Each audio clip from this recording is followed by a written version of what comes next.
Do you ever show up at work wondering what version of yourself you're playing today? Of ourselves or our characters? Your character as well. Oh, okay.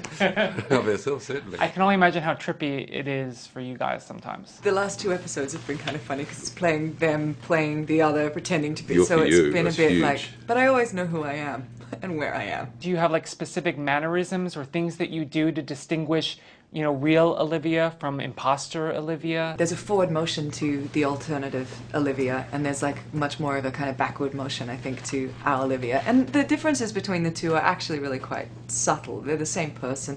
They're so much the same that they're in the same job. They even ended up with the same partner, you know, in Charlie Francis. Like, they've really lived a very similar life. And so those subtleties in just a front-footedness and a back-footedness. Olivia's posture is a little bit different. She's got a bit more of a spring in her step, a little bit more light in her eyes. Do you have a preference? I don't. At the end of last year I would have said Olivia for sure, but I'm kind of like, I got a little crush on Olivia at the moment. Yeah. Amy Madigan is playing your mom. Can you, she's... What was it like?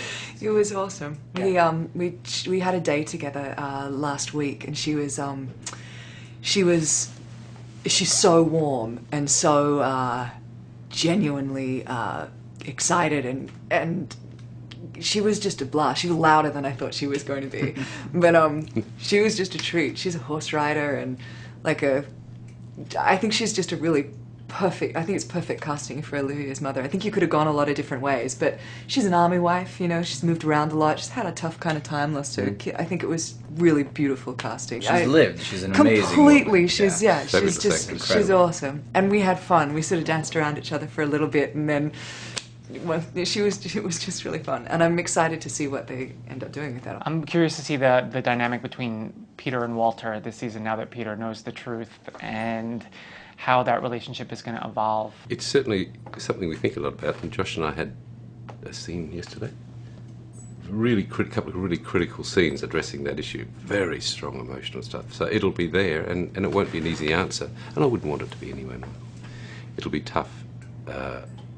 Yesterday it was like wasn't it? It was just two men fronting off against each other, not giving an inch, except they both were breaking in half. That's the sort of stuff that works. The next step in that father-son relationship that we've spent so much time working on. It's something that I love that the show has done, that it's kept that dynamic, all the dynamics evolving constantly in the show. I mean, we never go half steps. No.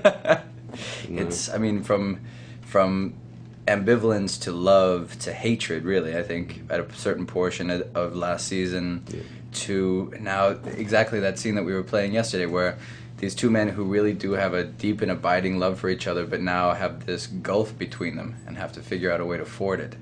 It's good stuff. But the characters are really the way it's developed. They're almost incestuous. There is this love between the characters, which has all of the toxicity that love has and all of the positive that it has. That's quite unusual in a show, to be honest with you. I mean, it's a lot of family life. Very much so. Right? There's that bond that ties you together. That is at the end of the day unbreakable. But in the meantime, you can do a lot of evil things to the people that you love. As you do, yeah.